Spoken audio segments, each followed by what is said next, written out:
সম্মানিত মুরব্বিয়ানে কেরাম ও যুবক ভাইয়েরা, আমরা প্রথমেই মহান প্রভুর দরবারে অসংখ্য শুকরিয়া আদায় করি, যিনি আমাদেরকে মুসলমান করে জন্ম দিয়েছেন, যিনি আমাদেরকে পৃথিবীর শ্রেষ্ঠতম মহান মানবের উন্নত তৈরি করেছেন, যিনি আমাদেরকে আল্লাহ পাক রব্বুল আলামিন আল্লাহর পবিত্র ঘরটিতে আসার এবং বসার এবং কয়েক মর্তবা দরুদ ও সালাম পাঠ করার তৌফিকটুকু এবং সুযোগটুকু আল্লাহ আমাদেরকে দান করেছেন।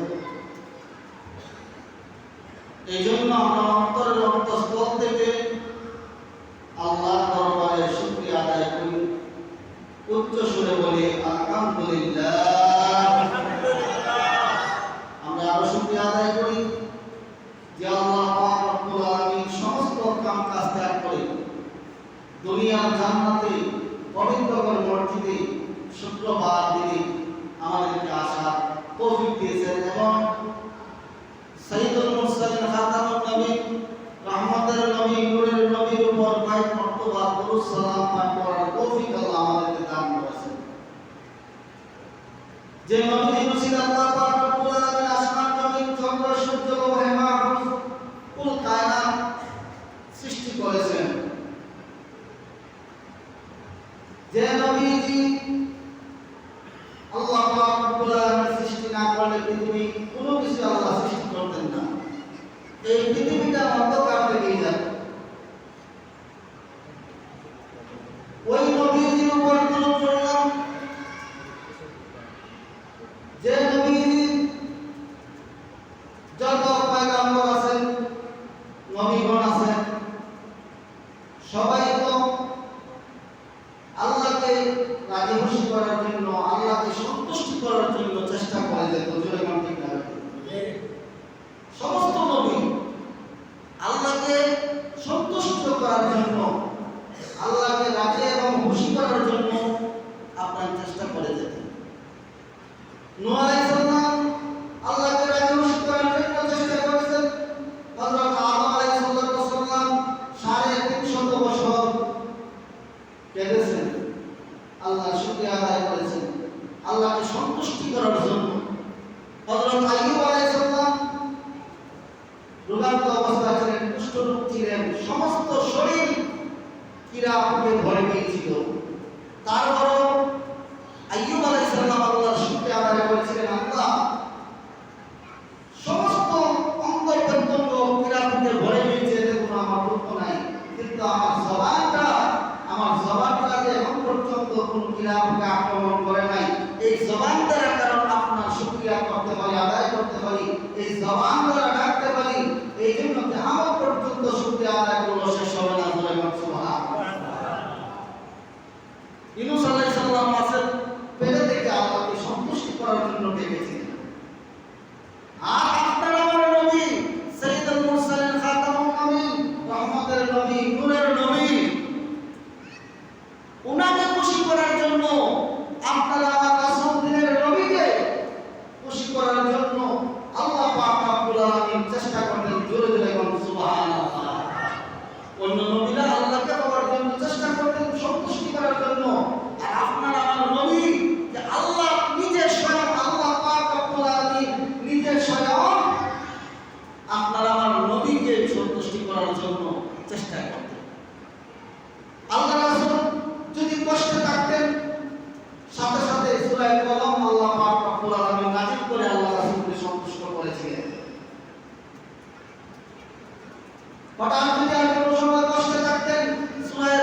নাজিল করে দিয়ে আল্লাহ রাসূলকে সন্তুষ্ট করে দেন।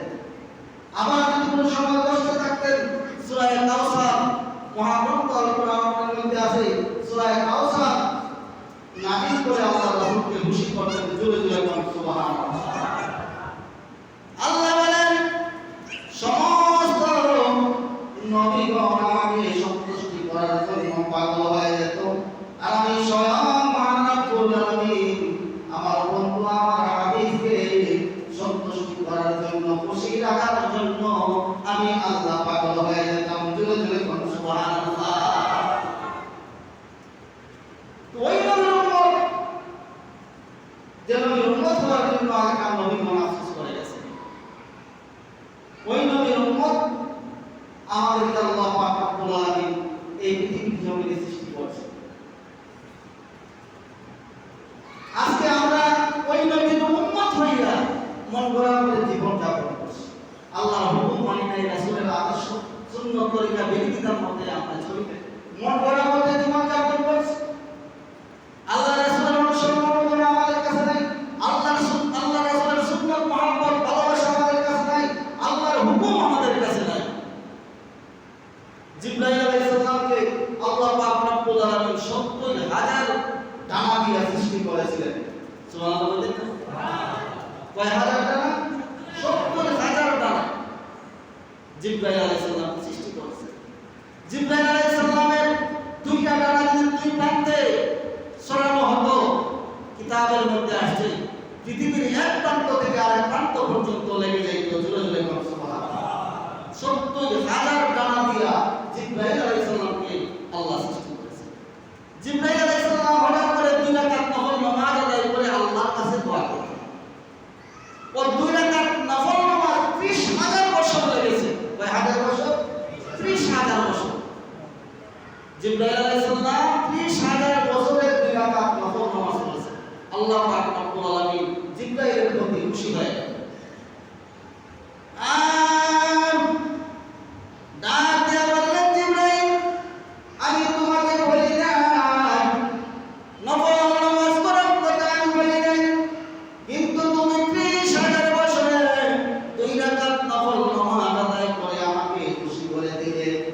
আমি অত্যন্ত খুশি হয়ে গেছি জিবরাইল। ও জিবরাইল, কিন্তু তুমি জানিয়া রাখো আখিরি পয়গম্বর হযরত মুহাম্মদ রাসূলুল্লাহ সাল্লাল্লাহু আলাইহি সাল্লামের উম্মতের মধ্যে যদি কোনো উম্মত অল্প সময়ে 2 মিনিটে বা 5 মিনিটে 2 রাকাত নফল নামাজ আদায় করে, আমি আল্লাহর কাছে 2টা হাত বাড়ায় দেয়। জিবরাইল আমি এত খুশি হয়ে যাই, তোমার প্রতি যে খুশি হয়েছি আমি পয়গম্বর আমার হাবিবের উম্মতের প্রতি এর চেয়ে কোটি কোটি গুণ খুশি হয়ে যাব। ৭০,০০০ ডানা দিয়ে সৃষ্টি করার পরে 2 রাকাত নফল নামাজ পড়ে যে খুশি হয়েছে, বলেছে উম্মতের মধ্যে যদি কেউ অল্প সময়ে 2 রাকাত নফল নামাজ আদায় করে হাজার হাজার কোটি কোটি গুণ খুশি আমি আল্লাহ পাক ওই ব্যক্তির উপর হয়ে যাব। জোরে জোরে বলুন সুবহানাল্লাহ। বাবারা আমার মেরাজের মধ্যে জিবরাইল আলাইহিস সালামকে প্রশ্ন করেছিলেন, ও জিবরাইল, ৭০,০০০ ডানা দিয়া আল্লাহ তোমাকে বানাইছেন, এই ৭০,০০০ ডানা তুমি কি ব্যবহার করো কিনা? এটা আমার কথা না, বুখারী শরীফের মধ্যে আসছে, বুখারী শরীফের হাদিসের মধ্যে আসছে। প্রশ্ন করার পরে জিবরাইল আলাইহিস সালাম ডাক দিয়ে বললেন, ইয়া রাসূলুল্লাহ, ইয়া হাবিবাল্লাহ, ডেকে বলে নবী গো, ৭০,০০০ ডানা আমি 4 বার ব্যবহার করেছি। আল্লাহ রাসূল বলেন, কোন কোন সময় তুমি ব্যবহার করেছো একটু বলো। জিবরাইল আলাইহিস সালাম বলেন, ও আল্লাহ রাসূল, ঈসা আলাইহিস সালামের সাথে ভাই মিলে যখন ষড়যন্ত্র করে ঈসা আলাইহিস সালামকে অন্ধকার গুহার মধ্যে কুফের মধ্যে ফেলে দিল, আল্লাহ পাক রব্বুল আলামিন ডাক দিয়া বলেন, জিবরাইল জান্নাতের মধ্যে বসে দেখো না, কুফের মধ্যে আমার বন্ধুকে ফেলে দিয়েছে, আমার নবীকে ফেলে দিয়েছে। দেরি করো না জিবরাইল, তাড়াতাড়ি তুমি কুফের মধ্যে চলে যাও। ইয়া রাসূলুল্লাহ, ইয়া হাবিবাল্লাহ, ডেকে বলে নবী গো, তখন আমি জান্নাতের মধ্যে ছিলাম,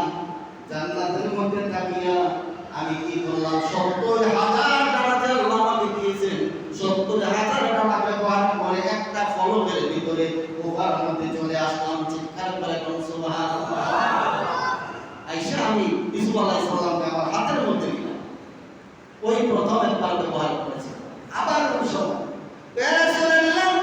দ্বিতীয়বার ইসমাঈল আলাইহিস সালামকে যখন আল্লাহর খলিল ইব্রাহিম আলাইহিস সালাম মিনা ময়দানের মধ্যে গিয়েছিলেন জবাই করার জন্য, কুরবানি করার জন্য, ওই সময় ইসমাঈল আলাইহিস সালাম বলেছিলেন, বাবা গো, তোমার দুটো চক্ষু বন্ধ করে ফেলো, আমার দুটো চক্ষু বন্ধ করে ফেলো। আল্লাহর খলিল ইব্রাহিম আলাইহিস সালাম ডাক দিয়ে বললেন, বাবা রে, আমার চক্ষু কেন বন্ধ করো?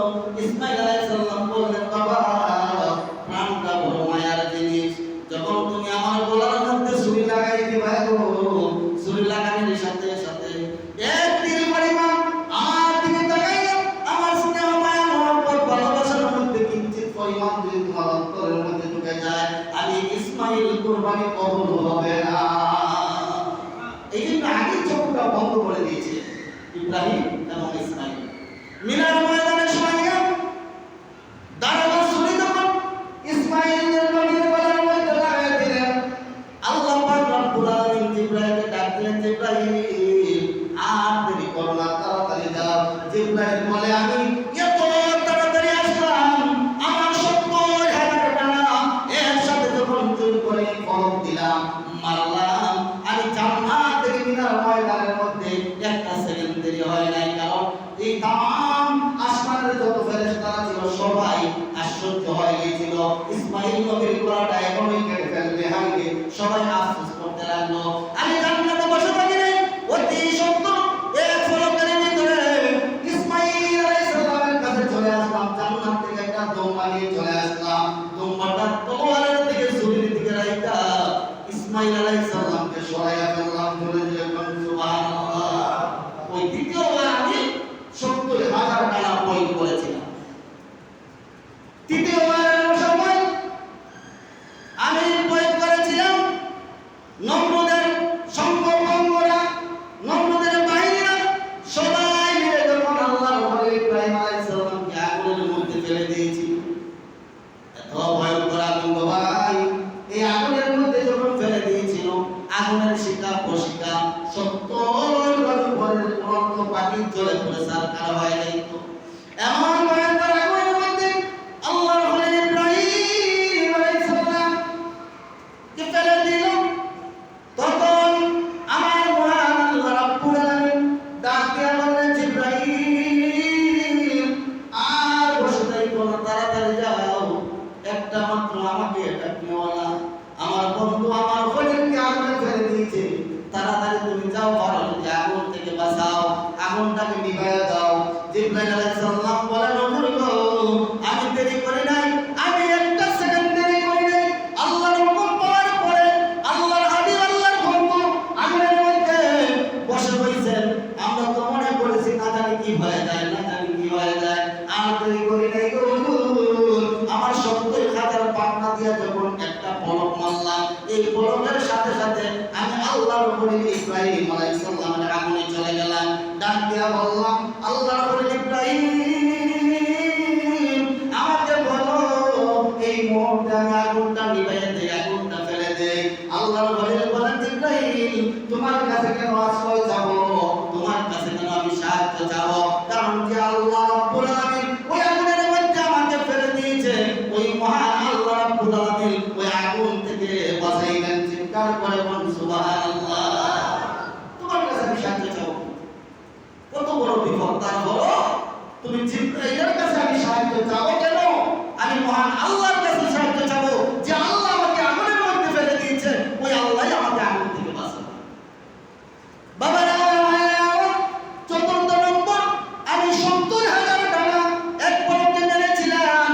সেই সময়টা হলো ওদের ময়দানে আল্লাহর রাসূল যুদ্ধের সময় মাথার লোহা করা ভেঙে আল্লাহর রাসূলের দান্দার মোবারক যখন শহীদ হয়ে গিয়েছিল, তখন জিবরাইল আলাইহিস সালামকে আল্লাহ বলেছিলেন, জিবরাইল আর দেরি করো না, জিবরাইল আমার বন্ধু আমার হাবিব, যার উসিলায় আমি तमाम জাহান সৃষ্টি করেছি, যার উসিলায় আসমান জমিন চন্দ্র সূর্য লোহে মাহফুজ পুরো কায়নাত আমি আল্লাহ বানাইছি, আমার হাবিব উহুদের ময়দানে দান্দার মোবারক শহীদ হয়ে গেছে।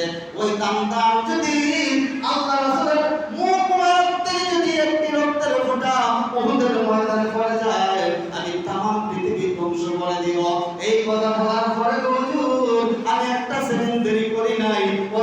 জান্নাত থেকে 70,000 টানা যখন প্রয়োগ মেরেছি, প্রয়োগ করেছি, প্রয়োগ মাইরা আয়েশা আমি যখন হাতটা যখন আল্লাহ রাসূলের এই দাঁত মোবারক জন্য দিয়ে দিছি, হঠাৎ করে দেখা যায় আমার হাতের উপর দিয়া আরেকটা হাত ঢুইকা গেছে। জোরে জোরে কোন সুবহানাল্লাহ। এই হাতটা কাছে, এই হাতটা রাসূলের সাহাবী হযরত আবু বকর সিদ্দিক রাদিয়াল্লাহু তাআলা আনহু ছিল। তখন জিবরাইল বুঝলেন যে আশিকে রাসূলের পাওয়ার কত, আশিকে রাসূলের পাওয়ার কত। আমি জান্নাত থেকে আয়েশা আমি হাত দিয়া রাসূলের দাঁত মোবারক রক্ত মোবারক নিতে পারি নাই, আমার আগে দিয়ে হযরত আবু বকর সিদ্দিক হাতটা বাড়াই দিল। জোরে জোরে কোন সুবহানাল্লাহ। ওই জিবরাইল আলাইহিস সালাম 70,000 টানা, বুখারী শরীফের হাদিস, 70,000 টানা 4 বার প্রয়োগ করেছিল। ওই জিবরাইল আলাইহিস সালাম 2 রাকাত নফল নামাজ পড়ার কারণে উনি আল্লাহ খুশি হয়েছেন আর বলেছেন আমারই পয়গম্বর হযরত মুহাম্মদ রাসূলুল্লাহ সাল্লাল্লাহু আলাইহি সাল্লামের উম্মত যদি অল্প সময়ে 2 রাকাত নফল নামাজ পড়ে আমি আল্লাহ তাদের প্রতি হাজার হাজার গুণ খুশি হয়ে যাব। চিৎকার করে কোন সুবহানাল্লাহ। বাবারা আমার ভাইরা আমার, আমি আপনাদের সামনে মহাগ্রন্থ আল কোরআন থেকে একটা আয়াত তেলাওয়াত করেছি। আল্লাহ বলেন ফাইনাল্লাযীনা মাউতাল্লাযী তাফিরুনা মিনহু ফাইন্নাহু মালাকীকুম। আল্লাহ বলেন যে প্রত্যেকটি মানুষ যারা পৃথিবীর মধ্যে আল্লাহ পাক রব্বুল আলামিন সৃষ্টি করেছেন, অনিবার্য তারা মৃত্যুবরণ করতে হবে, এই দুনিয়া ছেড়ে চলে যেতে হবে। জোরে বলুন ঠিক না? আল্লাহ কোরআনের মধ্যে ঘোষণা করেছেন পৃথিবীর মধ্যে কেউ চিরদিন থাকতে পারবে না। এই পৃথিবীতে যারা আসছে তারা সবাই চলেই যেতে হবে, মৃত্যু অনিবার্য। তাই কবি বলেন মরণ থেকে যেতে পারো, মরণ তোমায় লইবে গিরি, যদিও তোর আকাশ পাতাল কাউতে সাই লাগিয়ে গিরি। মরণ তুমি যেখানে যাও না কেন মৃত্যুর স্বাদ তুমি গ্রহণ করতে হবে, মরতেই হবে। এই মরণ এত যন্ত্রণাদায়ক, এত শাস্তিদায়ক মরণ আমরা যদি অনুভব করতাম, হয়তো হুজুরের মুখ থেকে শুনি, কোরআন হাদিস থেকে শুনি, আমরা কেউ ভয় পাইতাম। যদি আমরা বাস্তবে জানতাম মরণ যে কত ভয়াবহ কষ্ট, আমরা কোনোদিন নামাজ ছাড়তে পারতাম না, কোনোদিন রোজা ছাড়তে পারতাম না, কোনোদিন সুদ খেতে পারতাম না, কোনোদিন ঘুষ খেতে পারতাম না। আমরা আল্লাহ আল্লাহ করে সারাটা জীবন কাটিয়ে দিতাম। জোরে বলুন ঠিক না বেটি? ভয়াবহ কষ্ট, মৃত্যুর যে যন্ত্রণা, তুমি মৃত্যুর স্বাদ গ্রহণ করতে হবে। মৃত্যু তোমাকে গ্রাস করবে, তুমি যে জায়গায় থাকো না কেন, যত জায়গার মধ্যে লুকিয়ে থাকো না কেন, যখন আল্লাহর হুকুম হয়ে যাবে মৃত্যুবরণ করতে হবে। এবার আসুন, মৃত্যু কষ্টদায়ক। নেককারের জন্য, যারা নেককার আল্লাহ ওয়ালাহু, তাদের জন্য কতটুকু কষ্ট, বদকারের জন্য কতটুকু কষ্ট, এটা বোঝার দরকার। জোরে বলতে হবে। হাদিস শরীফের মধ্যে আছে, আল্লাহ মহাগ্রন্থ আল কোরআনের মধ্যে বলেছেন যে নেককার যারা ব্যক্তি, যারা পরেজগার দিনদার মুত্তাকি আল্লাহ ওয়ালা যে লোকটা, এই লোকটা মরণের কষ্ট তো অনুভব করবে ঠিকই, কষ্ট হবে ঠিকই, কিন্তু কষ্টটা তার শরীরে লাগবে না। কষ্টটা অনুভব করবে ঠিকই, কিন্তু গায়ে লাগতো না, কষ্টটা অনুভব করতো না। কারণ আপনারা দেখেন যে পাথর, যে যারা আমাদের বড় বড় পাথর ভাঙি, পাথর ভাঙার পরে লাস্ট যখন একটা পাথর ভাঙিয়া সারাদিন 2-3 হাজার টাকা পায়, তখন তাদের কষ্টটা গায়ে লাগে না। তদ্রুপ ভাবে যখন নেককার লোক মৃত্যুবরণ করবে, মৃত্যুবরণ করার সাথে সাথে আল্লাহ পাক রব্বুল আলামিনের রহমতের ফেরেশতা 500 ফেরেশতা, রহমতের ফেরেশতা 500 ফেরেশতারা আসবে, আয়েশা সুন্দরভাবে আল্লাহর তৈরি জান্নাত তাদের চোখের সামনে বসাইয়া এমন সুন্দরভাবে তার জানটা কবজ করে নিয়ে যাবে। চিৎকার করে কোন সুবহানাল্লাহ। এটা নেককারের মৃত্যু। আর বদকারের মৃত্যু হচ্ছে যারা বদকার, যারা নামাজ পড়ে নাই, রোজা রাখে নাই, মন গড়ার মধ্যে জীবন যাপন করেছে, হালাল হারাম চিনে নাই, তাদের জন্য হাদিস শরীফে আসছে তাদের জন্য আল্লাহর পাঠানো গজবের 500 ফেরেশতা আসবে। গজবের 500 ফেরেশতা আসবে। ওই ফেরেশতা আয়েশা ভয়ঙ্কর রূপ ধরিয়া ওনাকে নানান ধরনের শাস্তি দিয়া, যেমন একটা তাজা ছাগল জীবিত অবস্থায় গলার মধ্যে রশি লাগাইয়া গাছের মধ্যে ঝুলাইয়া তার চামড়াগুলি ঝুলাইয়া লবণ লাগাইলে যে কষ্ট হয় এর চেয়ে কোটি কোটি গুণ কষ্ট দিয়া আজরাইল আলাইহিস সালাম বক্কারের জান কবজ করে নিয়ে যাবে। আমরা কি করতে হবে? মৃত্যুর স্বাদ গ্রহণ করতে হবে। একবার আল্লাহর নবী সাল্লাল্লাহু আলাইহি সাল্লাম আল্লাহ পাক রব্বুল আলামিন ওনাকে মুজিজা দিয়েছিলেন মৃত্যু মানুষ চিন্তা করা। এক কবরের পাশে দাঁড়াইয়া বলছেন কুম বিসমিল্লাহ। একজন লোক কবর থেকে দাঁড়াইয়া আল্লাহর নবী সাল্লাল্লাহু আলাইহি সাল্লামকে সালাম দিয়ে বলতেছেন তোমার বাড়ি কোথায়, তোমার নাম কি? তখন ওই ব্যক্তি বলল হুজুর আমি হযরত নূহ আলাইহিস সালামের সন্তান ছেলে হযরত শাম, উনি একজন নবী। তারপরে আল্লাহর নবী সাল্লাল্লাহু আলাইহি সাল্লাম বললেন এ বাবা তুমি যদি থাকতে চাও দুনিয়ার জমিনে আরো থাকতে চাও তাহলে আমি আল্লাহর কাছে বলি আল্লাহ হায়াত দেন, তুমি আরো কিছুদিন বসবাস করো। ওই ব্যক্তি প্রশ্ন করলেন হুজুর আমি এই দুনিয়ার মধ্যে থাকবো, আজরাইল কি আবার আমার সামনে আসবো? আজরাইল আলাইহিস সালাম কি আমার সামনে আবার আসবেনি? তুমি যখন জীবিত থাকবে অবশ্যই আজরাইল আলাইহিস সালাম আবার আসবে তোমার জান কবজ করার জন্য। আল্লাহর নবী নূহ আলাইহিস সালাম ডাক দিয়ে বললেন হুজুর আবার যদি আজরাইল আমার সামনে চলে আসে গো আমি আর দুনিয়ায় থাকতে চাই না, কারণ আমাকে যখন আজরাইল আমার জানটা কবজ করে নিয়ে গিয়েছিল আজকে শত শত বছর পার হয়ে গেছে, এই মৃত্যুর যন্ত্রণার কষ্টগুলি আমি নবী হইয়া এখন পর্যন্ত বলতে পারি না, এখন পর্যন্ত বলতে পারি না। ওগো আল্লাহর নবী সাল্লাল্লাহু আলাইহি সাল্লাম আমি থাকতে চাই না, আমাকে তাড়াতাড়ি যে জায়গা ছিলাম সেই জায়গাতেই পাঠিয়ে দেওয়া হোক। এবং চিন্তা করেন একজন নবী হইয়া যদি এই কথাটা বলেন যে শত শত বছর বুঝতে গেছে যে মৃত্যুর কষ্টটা আমি এখন পর্যন্ত বলতে পারি না, আমরা সাধারণ মানুষ হয়ে কি হবে? ঈসা আলাইহিস সালাম ফল আনার জন্য চলে গিয়েছিলেন, আয়েশা দেখেন আম্মা দুনিয়া থেকে বিদায় হয়ে গেছে, আজরাইল আলাইহিস সালাম আয়েশা জান কবজ করে নিয়ে গেছে। তখন ওনাকে রাখার পরে আল্লাহর নবী সাল্লাল্লাহু আলাইহি সাল্লাম আবার জীবিত করলেন। জীবিত করার পরে ওনার আম্মাকে প্রশ্ন করলেন আম্মা এই পৃথিবীর মধ্যে যতদিন তুমি বেঁচে ছিলে সবচেয়ে বড় কষ্টটা তোমার কষ্টদায়ক কোন জিনিসটা হয়েছিল? আল্লাহর নবী আম্মা ঈসা আলাইহিস সালামের আম্মা মরিয়ম ডাক দিয়া বলেন বাবা রে আমি 2 দিন 3 দিন উপবাস থেকেছি, কত কষ্ট করেছি, তাদের কুফার বেঈমানের বাচ্চারা আমাকে নানান ধরনের কষ্ট দিয়েছে, তারপরে এত কষ্ট আমার হয় নাই, কিন্তু আজরাইল আলাইহিস সালাম যে আমার জান কবজ করে নিয়েছে এই কষ্ট আমি কোনোদিন বলতে পারবো না। চিন্তা করে আমরা কি নামাজ পড়লে রোজা রাখি আমাদের যে কি ভয়াবহ শাস্তি হবে? বাবা আমার ভাইরা আল্লাহর নবী মেরাজের মধ্যে যখন গিয়েছিলেন হঠাৎ করে দেখতে পারলেন আজরাইল আলাইহিস সালাম বসে আছেন, মাথাটা এত বড় ভাই কিতাব প্রমাণ করেছে ওই মাথার মধ্যে যদি আটলান্টিক মহাসাগরের পানি যদি তার মাথার উপরে ঢেলে দেয় তারপরে এক ফোঁটা পানি জমিনে পড়বে না। জোরে জোরে বলুন সুবহানাল্লাহ। কেমন আজরাইল আটলান্টিক মহাসাগরের পানি যদি তার মাথার ভিতরে মাথার উপরে ঢেলে দেয় এক ফোঁটা পানি নিচে পড়বে না। তো আজরাইল আলাইহিস সালামকে প্রশ্ন করলেন আপনার আমার নবী ও আজরাইল তোমাকে কয়েকটা প্রশ্ন করব, সত্য কথা বলবে? অবশ্যই সত্য বলবে। আল্লাহ জানিয়ে দিলেন আজরাইল আমার বন্ধু যা জানতে চায় সব তুমি জানিয়ে দিবা। সুবহানাল্লাহ। আমার বন্ধু যা জানতে চায় সব তুমি জানিয়ে দিবা। আল্লাহ রাসূল ডাক দিয়ে বলেন আজরাইল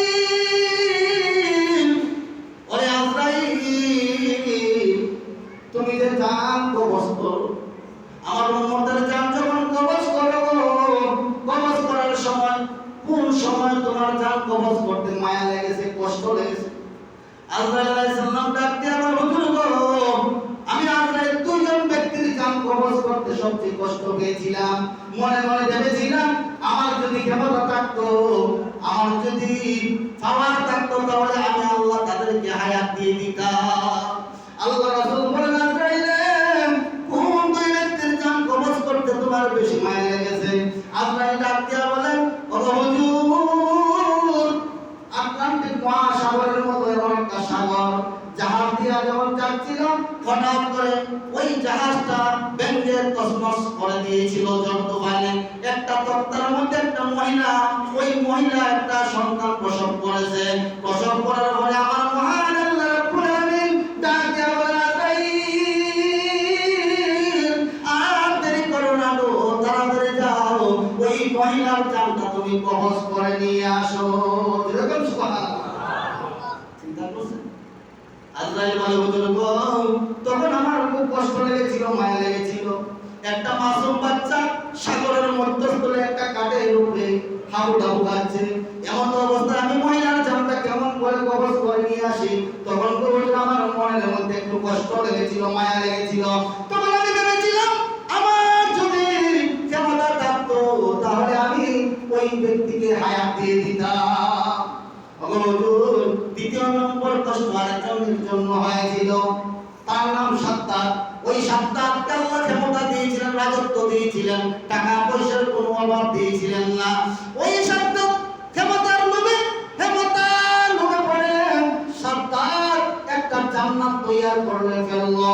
তার জান্নাত, দুনিয়ার মধ্যে জান্নাত বানাইলো, জান্নাতকে হুরদের মন্ডা দিল, নানান ধরনের সোনা নানান জায়গা থেকে তা আইটে করে আনিয়া ওই জান্নাতকে সাজাইলো। মানে জান্নাত করতে গিয়ে যা যা করার দরকার সব করলো।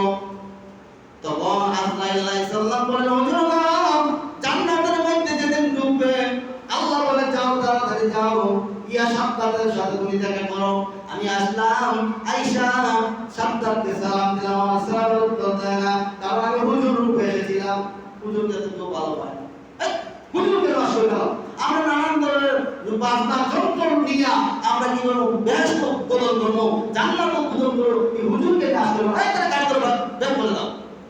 খুব ছায়া রক্ত গরম হয়ে গেছে, তারা বের করে দাও। হুজুরের মূল্য নাই, কিন্তু হুজুরের মূল্য আছে, সেদিকে আমি যাবো না, সময় কম।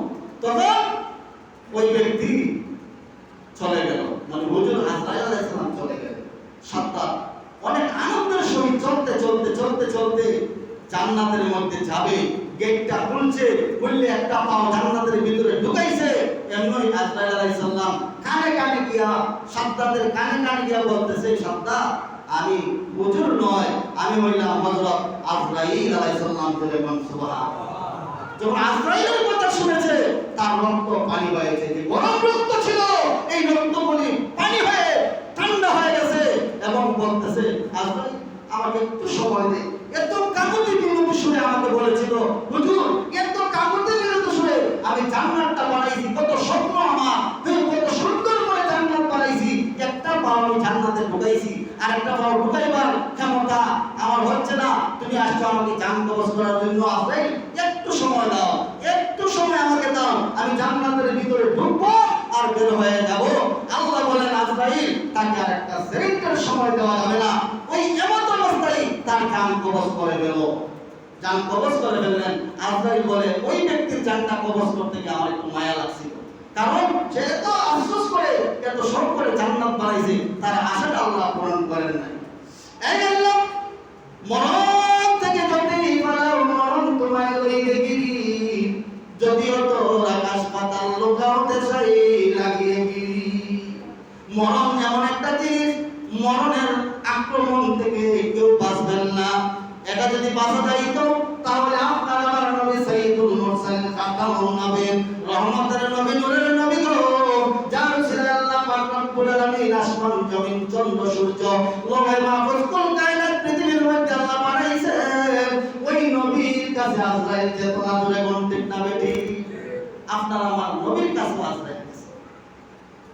বাবা আমার ভাইরা, আজরাইল সাল্লাম নবীর কাছে চলে গেলেন। এদিকে আম্মা জান আয়েশা সিদ্দিকা রাদিয়াল্লাহু তাআলা বলেন, হুজুর মোটামুটি অসুস্থ, মাথাটা ব্যথা করে, শরীরটা ব্যথা। আম্মা জান আয়েশা বলেন, আমি হুজুরকে একটা চাদর দিয়ে আবৃত্তি করে ডাইকা রাখছি। ডাইকা রাখার পরে আল্লাহ রাসূল একটা হাত লামান আবার উঠান, আর একটা হাত লামান চাদর হাত লামান এবং গুটান, পাও লামান এবং গুটান। আম্মা জানা এসে বলেন, আমি হঠাৎ করে চাদরটা পরে আমার ধারণা পাল্টে গেল। আমি নজর করে দেখলাম রে, শুধু তাই নয়, যে নবীজি রসুল আল্লাহ আসমান জমিন চন্দ্র সূর্য বানাইছে, যে নবীজি না বানাইলে পৃথিবীর মধ্যে কেউ কোনো কিছু আল্লাহ বানাইতেন না। ওই নবীজি এমন ভাবে তার শরীর মুবারক থেকে প্রত্যেকটি পশমের গোড়া গোড়ায় ঘাম বের হচ্ছে। জুড়ে জুড়ে কোন সুবহানাল্লাহ, ঘাম বের হচ্ছে। নবীজি, যে নবীজি রসুল আল্লাহ তামাম জাহান বানাইছে। এ ভাই, এখন একটু বুঝেন, চিন্তা করেন, চিন্তার বিষয়গুলি। আমরা তো দুনিয়াটাতে দুনিয়া মনে বড় মনে করি, যে হালকা ফুর্তি করে দুনিয়াটা মস্ত বড় না, এটা শেষ আছে। আপনি মরতে হবে, দুনিয়া ছেড়ে চলে যেতে হবে। চিন্তা করার দরকার, আল্লাহর হুকুম রাসূলের আদর্শ মেনে চলার দরকার। এদিকে রহমতের নবী নূরের নবী ডাক দিয়ে বললেন, ও আমার ফাতেমা গো, বাহির থেকে কে জানি আমাকে বারংবার সালাম দিচ্ছে, আমাকে পারমিশন চাচ্ছে ঘরের ভিতরে ঢোকার। মা গো, দেখো তোকে। ফাতেমা দরজা খুলে দেখলেন, মক্কা মদিনার মধ্যে এমন মানুষ কোনোদিন দেখেন নাই। ডাক দিয়ে বললেন, বাবা, মক্কা মদিনার মধ্যে এমন মানুষ আমি কোনোদিন দেখি নাই গো বাবা। উনি কে? তার পরিচয় কি একটু বলো। আল্লাহ রাসূল অসুস্থতার পরে বললেন, ওগো আমার মা, উনি আর কেউ না, উনি হচ্ছেন হাযাল মালাকুল মাউত। উনি হচ্ছেন মালাকুল মাউত। বাবার কাছ থেকে সন্তানকে কেড়ে নেন, সন্তানের কাছ থেকে বাবাকে কেড়ে নিয়ে যান, স্বামীর কাছ থেকে তার বিবিকে কেড়ে নিয়ে যান, বাড়ির কাছ থেকে তার স্বামীকে কেড়ে নিয়ে যান। তার নাম হচ্ছে আজরাইল। ফাতেমা বলেন, আমাদের কাছে কেন আসতো? এমনি আপনি অসুস্থ, আর ঘরের ভিতরে কেন ঢুকতে চায়? বাবা, আমার মায়েরা, রহমতের নবী নূরের নবী ডাক দিয়ে বলে, ফাতেমা গো, তাকে ঘরে ঢুকতে দাও। ফাতেমা বলে, আব্বা, আমি তাকে ঘরে ঢুকতে দেব না, কারণ ঘরে ঢুকলেই আমার মনের ভিতরে বাড়ি মেরে দিয়েছে, মনে হয় আপনাকে নিয়ে যাবে। রহমতের নবী ডাক দিয়ে বললেন, ও মা ফাতেমা, ঘরের ভিতরে ঢুকতে চাই একমাত্র তোমার বাবার সম্মানার্থে, কারণ পৃথিবীর কোনো মানুষ কোনো নবী রাসূলকে অনুমতি লাগে না। আজরাইল আলাইহিস সালাম একজনের ঘরের ভিতরে ঢুকতে অনুমতি লাগে না। জোরে কোন ঠিক না বেঠি? একমাত্র তোমার বাবার খাতিরে সম্মানার্থে আজরাইল পারমিশন চাচ্ছে গো মা। আজরাইলকে পারমিশন দিয়ে দাও, দেরি করো না। দরজা খুলে দিলেন। আজরাইল আলাইহিস সালাম আসলেন। আসসালামু আলাইকা ইয়া রাসূলুল্লাহ, আসসালামু আলাইকা ইয়া হাবিবাল্লাহ, আসসালামু ওয়াসসালামু আলাইকা ইয়া শাফিউল মুযনিবিন, আসসালামু ওয়াসসালামু আলাইকা ইয়া রাহমাতাল লিল আলামিন। ও আল্লাহর রাসূল, আল্লাহ আমাকে পাঠাইছেন, আপনি যদি দুনিয়ায় আরো থাকতে চান তাহলে থাকবেন, আর যদি চলে যেতে চান তাহলে চলে যাবেন। এখন বলেন আপনি কি করবেন? আল্লাহ রাসূল বললেন, জিবরাইল, আজরাইল, আমাকে একটু সময় দাও, কারণ আমার ভাই জিবরাইল আসুক, জিবরাইল আসুক, জিবরাইলকে আমি জিজ্ঞাসা করব, একটু সময় দাও। কিছুক্ষণ পরে জিবরাইল সালাম দিয়ে হাজির হলো। জিবরাইল, আজরাইল বলতেছে, আমার সময় হয়ে গেছে, আমি চলে যেতে হবে, এখন কি করব? তখন জিবরাইল আলাইহিস সালাম আর আয়েশা বললেন, ইন্নাকা মাইয়িতুন ওয়া ইন্নাহুম মাইয়িতুন। জিবরাইল আলাইহিস সালাম বললেন, হুজুর, আপনিও মৃত্যুশীল, আপনার দুশমন যারা আছে তারাও মৃত্যুশীল, মৃত্যুর দিকে ইঙ্গিত দিয়েছেন। ওই সময় কথা শুনিয়া গো আপনার আমার নবী জোর করে চোখের পানি ছাড়ে আর কান্দেন। জিবরাইল দেখতে বললেন, হুজুর, আপনি কান্দেন কেন? মৃত্যুর কথা শুনিয়া আপনি কান্দেন কেন হুজুর? রাসূলের কান্নার বেড়ে যায়, কান্দেন কেন আমাকে বলেন, কিসের জন্য কান্দেন? ফাতেমার জন্য কান্দেন। ফাতেমাকে তো আল্লাহ রাব্বুল আলামিন দুনিয়াকালীন সমস্ত মহিলাদের সর্দার বানাই দিয়েছেন, জান্নাতের সর্দার বানাই দিয়েছেন। আল্লাহ রাসূল বলেন, জিবরাইল, আমি ফাতেমার জন্য কান্দি না, কিসের জন্য কান্দেন? হাসান হুসাইনের জন্য না, আমি হাসান হুসাইনের জন্য কান্দি না, কারণ হাসান হুসাইনকে আল্লাহ রাব্বুল আলামিন দুনিয়ার থাকাকালীন জান্নাতের যুবকদের সর্দার বানিয়ে দিয়েছেন। জিবরাইল বলে, ইয়া রাসূলুল্লাহ, ইয়া হাবিবাল্লাহ, ডেকে বলে, নবী গো, তাহলে আপনি কার জন্য কান্দেন একটু বলেন। আল্লাহ রাসূল ডাক দিয়ে বললেন, হে জিবরাইল, আমি ফাতেমার জন্য কান্দি না, আমার কলিজার টুকরা নাতি হাসান হুসাইনের জন্য কান্দি না, আমি কান্দি রে আমার গুনাহগার উম্মতের জন্য। জোরে জোরে বলুন সুবহানাল্লাহ। বাবা আমার, ভাইয়ের আমার, সময় শেষ। ইনশাআল্লাহ আগামী শুক্রবারে আলোচনা করব। যা কিছু আলোচনা করেছি